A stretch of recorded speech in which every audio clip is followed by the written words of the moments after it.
Hello guys, आज हम अपना क्लास 10th का चैप्टर नंबर 3 का इंट्रोडक्शन करेंगे। ठीक है। चैप्टर नंबर 3 क्या है? Pair of linear equation in two variable. यानी आपको कोई भी दो लीनियर इक्वेशन दे रखी होंगी इन टू वेरिएबल, उनका आपको क्या करना है? सॉल्यूशन करना है। इसमें इस चैप्टर में हम ये देखेंगे कि उनका सॉल्यूशन हम कैसे करेंगे, कौन कौन से मेथड से करेंगे। ठीक है। सबसे पहले क्या है बी, यानी लीनियर इक्वेशन क्या होती है इन टू वेरिएबल, ये आपको पहले भी बताया था। ठीक है। लीनियर इक्वेशन वह होते हैं जिसकी हाईएस्ट डिग्री या जिसकी हाईएस्ट पावर, ठीक है, जिसकी डिग्री 1 होती है उसको क्या बोलते हैं? लीनियर इक्वेशन बोलते हैं। जिसकी डिग्री 2 होती है उसको क्वाड्रेटिक इक्वेशन बोलते हैं। जिसकी डिग्री 3 होती है उसको क्यूबिक इक्वेशन बोलते हैं। ठीक है। अब जैसे मैं कोई भी इक्वेशन लिखती हूँ, ये लिख दिया x + y = 7। ठीक है। ये क्या हो जाएगी? हमारी ये linear equation in two variable हो जाएगी। यहाँ पे वेरिएबल कौन कौन से हैं? x और y हैं। ठीक है। वेरिएबल क्या होते हैं? जिनकी वैल्यू चेंज होती रहती है। ठीक है, वे वेरिएबल्स होते हैं। यहाँ पे x की पावर भी 1 है और y की पावर भी 1 है। तो यहाँ पे जो हाईएस्ट पावर है वो कितनी है? 1 है। तो इसकी डिग्री कितनी है? 1 है। हाईएस्ट पावर को क्या बोलते हैं? डिग्री बोलते हैं। आप या तो उसको हाईएस्ट पावर बोल सकते हो या उसको डिग्री बोल सकते हो। ठीक है। अब ये फर्स्ट इक्वेशन होगी, हमें क्या करना है? हमें दो इक्वेशन लेनी है। ठीक है। एक इक्वेशन ये हो जाएगी। सेकंड इक्वेशन आप ये ले सकते हो 2x + 2y = 14। ठीक है। आप कुछ भी ले सकते हो, मैंने ये जैसे इसका भी डबल ले लिया। ठीक है। या इसमें क्या है? Pair of linear equation in two variable. ठीक है। जो हमारी लीनियर इक्वेशन होती है उसकी जनरल फॉर्म क्या होती है? ये होती है ax + by + c = 0। ठीक है। यहाँ पे हमें कितनी इक्वेशन लेनी है? दो इक्वेशन लेनी है। ठीक है। दोनों की जो जनरल फॉर्म होगी वो तो यही होगी। तो हम इसमें क्या करते हैं? इसमें जो जैसे इसमें है, इस पे मैंने जो भी कोफिशिएंट ले रखे हैं, एक्स का कोफिशिएंट है वो भी 1 ले रखा है, वाई का कोफिशिएंट है वो भी 1 ले रखा है, और यहाँ पे जो सी की वैल्यू है, कॉन्स्टेंट की वैल्यू है, वो 7 ले रखी है। यहाँ पे एक्स का कोफिशिएंट 2 ले रखा है, वाई का कोफिशिएंट भी 2 ले रखा है, और ये कितना ले रखा है? 70 ले रखा है। यानी हमारी जनरल फॉर्म तो यही होनी चाहिए, यानी ये एक्स + by + c की फॉर्म में। लेकिन आप इसकी ए बी सी की वैल्यू चेंज करके आप कितनी भी लीनियर इक्वेशन बना सकते हो। ठीक है। तो यहाँ पे भी हम जनरल फॉर्म में भी यही चेंज कर सकते हैं। इसको हम a1x b1y और c1 = 0 लिख सकते हैं। ठीक है। उसके बाद क्या लिख सकते हैं? सेकेंड इक्वेशन के लिए a2x + b2y + c2 = 0। ये हमारी कितनी बन गई? हमारी दो लीनियर इक्वेशन बन गई। ठीक है। पेयर ऑफ लीनियर इक्वेशन होगी इन टू वेरिएबल। वेरिएबल कौन कौन से हैं? x और y हैं दोनों के अंदर। ठीक है। अब इसका हम ये देखेंगे भी इसका सॉल्यूशन हम कैसे करेंगे। जो इसकी फर्स्ट एक्सरसाइज में हमें क्या दे रखा है, यानी सॉल्यूशन है वो हमें ग्राफिक मेथड से करना है। ग्राफिक से कैसे करेंगे? इसमें ना पूरे चैप्टर में इसके जो सॉल्यूशन के हैं बहुत ज़्यादा मेथड दे रखे हैं। एक तो ये दे रखा है ग्राफिक से, ग्राफिक यानी ग्राफ बना के जब हम इन दोनों लाइन की इक्वेशन का सॉल्यूशन करेंगे। एक जो ये दे रखा है अलजेब्राइक मेथड के अंदर दे रखे भी हम सब्स्टिट्यूशन मेथड से कर सकते हैं, एलिमिनेशन मेथड से कर सकते हैं, क्रॉस मल्टीप्लिकेशन मेथड से कर सकते हैं। ठीक है। तो आज हम अपना क्या किस चीज़ से करेंगे? आज हम अपना ये समझेंगे भी ग्राफिक सोल्यूशन। ग्राफिक मेथड से हम कोई भी दो इक्वेशन दे रखी हैं, लीनियर इक्वेशन दे रखी है, उन लीनियर इक्वेशन का सोल्यूशन कैसे करेंगे। सबसे पहली बात तो यानी कोई भी लीनियर इक्वेशन होते हैं, उस लीनियर इक्वेशन का जो भी ग्राफ बनता है वो क्या बनता है? वो एक स्ट्रेट लाइन बनता है। ठीक है। यानी कोई भी लीनियर इक्वेशन होगी, लीनियर इक्वेशन का जो भी हम ग्राफ बनाएंगे वो ग्राफ क्या बनेगा? एक स्ट्रेट लाइन बनेगा। ठीक है। अब आगे ये है भी, यानी उसके अंदर पॉसिबिलिटी कौन कौन सी, यानी हमारी दो लाइन बनेगी भी। दो लीनियर इक्वेशन है तो इसका मतलब दो स्ट्रेट लाइन बनेंगे। ठीक है। अब वे दो स्ट्रेट लाइन कैसी कैसी बन सकती हैं भी? हो सकता है वे दोनों स्ट्रेट लाइन एक दूसरे को इंटरसेक्ट करे। ठीक है।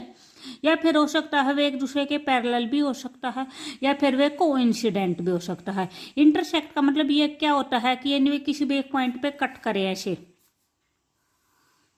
ठीक है। यानी एक लाइन हमारी ये है, एक लाइन हमारी ये है। ठीक है। तो ये फर्स्ट लाइन है, इसका नाम है हम L1 रख देते हैं, इसका नाम L2 रख देते हैं। वो हमारी लाइन को क्या करेगी? इंटरसेक्ट करेगी। वो इंटरसेक्ट कहीं से भी कर सकते हैं, यहाँ से कर सकती है, यहाँ से कर सकती है, ऐसे कर सकती है, कैसे भी कर सकती है। ठीक है। उसके बाद है सेकंड क्या रखा है, दे आर पैरेलल, यानी जो भी वे दो लाइन होंगी वे लाइन इंटरसेक्ट नहीं करेंगी। ठीक है, इंटरसेक्ट नहीं करेंगी तो क्या करेंगी, या तो वे पैरेलल होंगी। पैरेलल क्या होता है, ये होता है यानी इन दोनों लाइन को आप कितना भी आगे बढ़ा लो, इनके बीच का जो भी डिफरेंस होता है, जो इनके बीच की जो डिस्टेंस होती है वो हमेशा इक्वल होती है। ठीक है, तो इन लाइनों को क्या बोलते हैं, पैरेलल लाइनें बोलते हैं। ठीक है, तो यानी अगर वे इंटरसेक्ट नहीं करेंगी तो वे क्या हो सकते हैं, वे पैरेलल हो सकती हैं। और थर्ड पॉइंट हमारा क्या था, कोइंसिडेंट। ठीक है, कोइंसिडेंट का मतलब क्या होता है, यानी एक लाइन दूसरी लाइन के ऊपर से हो, एक लाइन ये है और दूसरी लाइन भी यहीं से हो एज इट इज। ठीक है, L1 भी यही है और L2 भी यही है, तो ये क्या हो जाएगी, कोइंसिडेंट लाइन। ठीक है, आपको तीनों पॉइंट समझ में आए, यानी हमारी लाइन की है, हमारी लाइन की क्या क्या पॉसिबिलिटी हो सकती है, हमारी लाइन कैसे कैसे हो सकती हैं। ठीक है, उसके बाद ये है भी जो भी ये लाइन ऐसे 3 फॉर्म बता दी, अब इनका सॉल्यूशन क्या होगा। ठीक है, फर्स्ट मैंने क्या बताया था कि ये लाइन इंटरसेक्ट करेंगी, अगर ये इंटरसेक्ट करेंगे तो किसी एक पॉइंट पे इंटरसेक्ट करेंगी दोनों लाइनें। ठीक है, अब जैसे मैंने एक ये लाइन ली थी और एक ये लाइन ली थी, तो उस टाइम पे किस पॉइंट पे इंटरसेक्ट किया था, यहाँ पे इंटरसेक्ट किया था। उसके बाद जैसे एक ये ली थी और एक ये ली थी, उस टाइम पे कहाँ पे इंटरसेक्ट हुआ था, यहाँ पे इंटरसेक्ट हुआ था। एक ये है और एक ये है, उस टाइम पे कहाँ पे इंटरसेक्ट हुआ, जैसे यहाँ पे हुआ है। ठीक है, यानी जिस टाइम पे हमारी लाइन इंटरसेक्ट करेंगे उस टाइम पे हमारा सॉल्यूशन क्या होगा, हमारा सिर्फ एक पॉइंट कॉमन निकल के आएगा, उसी कॉमन पॉइंट को क्या बोलेंगे, वही उन दोनों लाइनों का क्या होगा, सॉल्यूशन होगा। ठीक है, तो अगर हमारी लाइन इंटरसेक्ट करेंगे तो उसका सॉल्यूशन क्या होगा, यूनिक सॉल्यूशन होगा। यूनिक सॉल्यूशन का होगा का मतलब यानी उसका सिर्फ एक सॉल्यूशन होगा। ठीक है, उसके आगे क्या है, यानी हम उसका सॉल्यूशन आगे कैसे फाइंड आउट करेंगे, चलो पहले होते ये देखो। उसके बाद सेकंड कंडीशन है, सेकंड क्या है, पैरेलल है, तो पैरेलल के टाइम पे उसका सॉल्यूशन क्या होगा, नो सॉल्यूशन होगा। यानी पैरेलल लाइन है, पैरेलल लाइन को आप कहीं भी आगे बढ़ा लो, वे कहीं पे एक दूसरे को कट ही नहीं करेंगे। ठीक है, अगर उन दोनों में कोई भी पॉइंट कॉमन नहीं होगा तो यानी उसके अंदर कोई भी सॉल्यूशन नहीं होगा। ठीक है, तो इसका क्या होगा, नो सॉल्यूशन होगा। उसके बाद थर्ड है हमारा, दे आर कोइंसिडेंट। कोइंसिडेंट के अंदर क्या होता है, भी दोनों लाइन सेम होती हैं। ठीक है, अगर वे दोनों लाइन सेम होंगी तो उनके अंदर जो भी कॉमन पॉइंट होंगे वे कॉमन पॉइंट क्या होंगे, infinite number of common point होंगे। ठीक है, infinite number of common point होंगे तो इसका मतलब क्या होगा, उसका इनफाइनाइट सॉल्यूशन होगा। ठीक है, उसके बाद ये है भी, अगर भी ये तो जैसे आपने ग्राफ बनाया है और ग्राफ बनाने के बाद आपको भी जो भी लाइन है वे लाइन दिख जाएंगी, भी ये लाइन इंटरसेक्ट करती हैं या लाइन ये पैरेलल है या फिर कोइंसिडेंट है। ठीक है, उस टाइप में आप निकाल सकते हो। और अगर भी आप ग्राफ नहीं बनाओगे, विदाउट ग्राफ आपको देखना है कि भी इनका क्या सोल्यूशन है क्या सोल्यूशन नहीं है, तो उस टाइम पे आपको क्या कंडीशन देखनी होगी, उस टाइम पे कंडीशन ये है, A1 बाय में A2 equal to B1 bye में B2, यानी A1 और A2 की वैल्यू और B1 और B2 की वैल्यू क्या नहीं होनी चाहिए, नॉट इक्वल होनी चाहिए, इक्वल नहीं होनी चाहिए। ठीक है, अब A1 A2 क्या है, B1 B2 क्या है, अब जैसे ये दो इक्वेशन लिखी थी, ये फर्स्ट इक्वेशन है, ये सेकंड इक्वेशन है।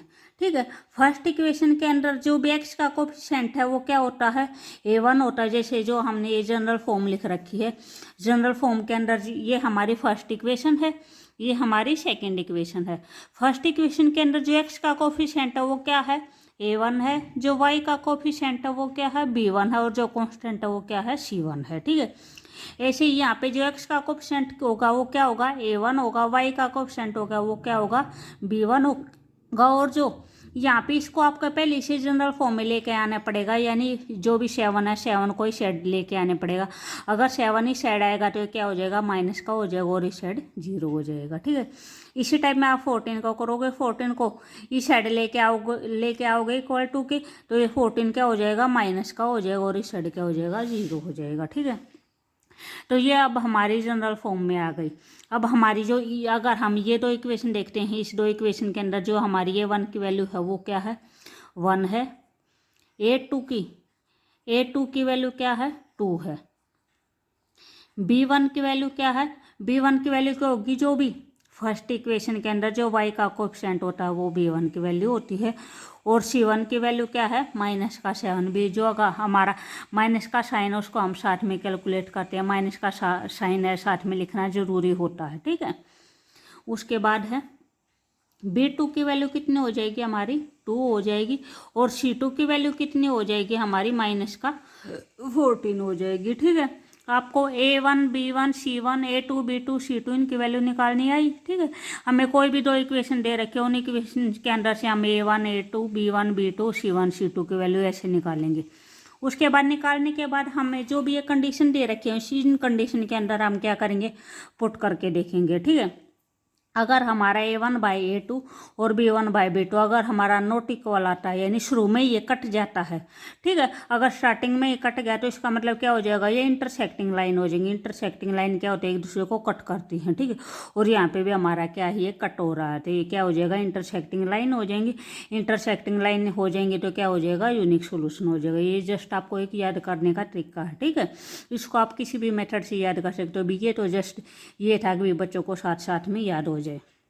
उसके बाद सेकंड ये है A1/A2 और B1/B2 अगर ये इक्वल हैं। ठीक है, अगर इक्वल हैं तो क्या हो जाएंगी, ये पैरेलल लाइन हो जाएंगी। ठीक है, पैरेलल लाइन के अंदर क्या होता है, नो सॉल्यूशन होता है। ठीक है, उसके बाद थर्ड अभी पैरेलल लाइन है, जैसे पैरेलल लाइन भी हम ऐसे ही बनाते हैं। ठीक है, तो इस टाइप में जो भी ये इसका ये होगा, ये क्या है, किस चीज़ का मतलब है, ये पैरेलल लाइन का। ठीक है, इसको आप ऐसे याद कर सकते हो।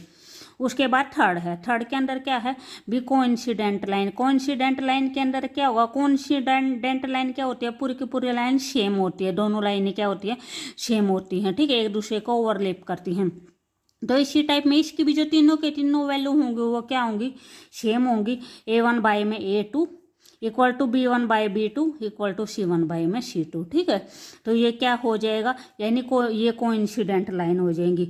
आपको इन कंडीशन से भी डायरेक्ट, जैसे आपकी जो एक्सरसाइज में ये पूछेंगे, अब भी ये देख के ये बताओ, ये इंटरसेक्ट लाइन है, पैरेलल लाइन है, या कोइंसिडेंट लाइन है, यूनिक सोल्यूशन है, नो सोल्यूशन है, या इनफाइनाइट सोल्यूशन है, आपको ये याद करने पड़ेंगे। उसके बाद ये क्या है, कंसिस्टेंट। कंसिस्टेंट का मतलब क्या होता है, यानी जिसका एक फिक्स आंसर हो, वो होता है कंसिस्टेंट। ठीक है, तो हमारी जो फर्स्ट होगी, फर्स्ट क्या है, फर्स्ट का हमारा एक सोल्यूशन आता है, यूनिक सोल्यूशन आता है। ठीक है, तो हमारा ये क्या होगा, ये हमारी कंसिस्टेंट लाइन होगी।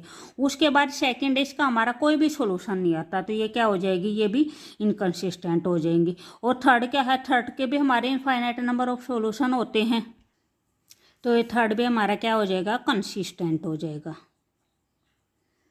ठीक है, आया आपको ये समझ में। उसके बाद हमारे, यानी जो ये था, ये हमारा ग्राफिकल मेथड से था भी, हम ग्राफिकल मेथड से हमारी जो दो लाइनें होंगी, दो लाइनों का सोल्यूशन हमारा कैसे होगा। ठीक है, उसके बाद इसमें जैसे जो एल्जेब्राइक मेथड है, एल्जेब्राइक मेथड में कौन कौन से मेथड आते हैं, ये हम अपने नेक्स्ट एक्सरसाइज में करेंगे, या फिर एक्सरसाइज के जो सोल्यूशन होंगे ना उसी में कर लेंगे साथ में। ठीक है, इसमें वही फर्स्ट है सब्सटीट्यूशन मेथड, सेकंड है एलिमिनेशन मेथड, इसमें cross multiplication method. Substitution method में क्या होता है, यानी हमारी दो इक्वेशन होती है, दो इक्वेशन में से हम किसी एक की वैल्यू निकालते हैं और वो सेकंड के अंदर क्या करते हैं, सब्सटीट्यूट कर देते हैं। ठीक है, जैसे ये है हमारा, मान लें हमारी फर्स्ट इक्वेशन ये है x + y = 7। ठीक है, जो सेकंड है वो ये है 2x + 3y = 5। ठीक है, तो यहाँ पे क्या करेंगे, हम फर्स्ट इक्वेशन से किसी भी एक चीज़ की वैल्यू निकालेंगे, x की वैल्यू निकालो या y की वैल्यू निकालो। यहाँ से हम x की वैल्यू निकालते हैं, तो हमारे x की वैल्यू क्या होगी, 7 - y। ठीक है, x की वैल्यू हमारी ये आएगी, ये x की वैल्यू हमें कहाँ पे पुट करनी है, हमारी सेकंड इक्वेशन के अंदर पुट करनी है। सेकंड इक्वेशन के अंदर हमारा जहाँ भी x होगा वहाँ पे हम क्या पुट करेंगे, 7 - y पुट करेंगे।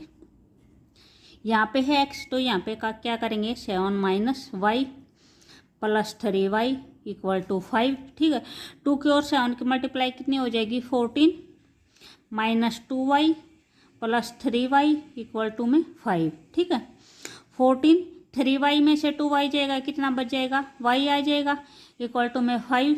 यहाँ से हमारे y की वैल्यू कितनी आ जाएगी, ये 14 इस साइड क्या का प्लस का है, इस साइड जाएगा तो किस चीज़ का हो जाएगा, माइनस का हो जाएगा। तो y की वैल्यू कितनी हो जाएगी हमारी, -9 हो जाएगी।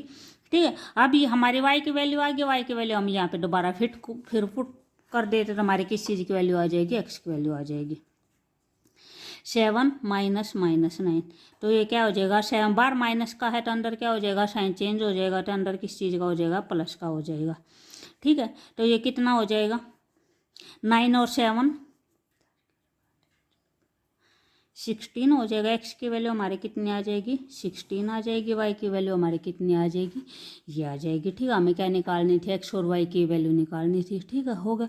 उसके बाद हमारा है एलिमिनेशन मेथड। भी ये जो और मेथड है वे हम अपने नेक्स्ट जो भी हम एक्सरसाइज का सोल्यूशन करेंगे उसी में करेंगे। ठीक है, ओके। अगर आपको वीडियो अच्छी लगी हो तो प्लीज़ लाइक शेयर और सब्सक्राइब ज़रूर करें। Okay, bye.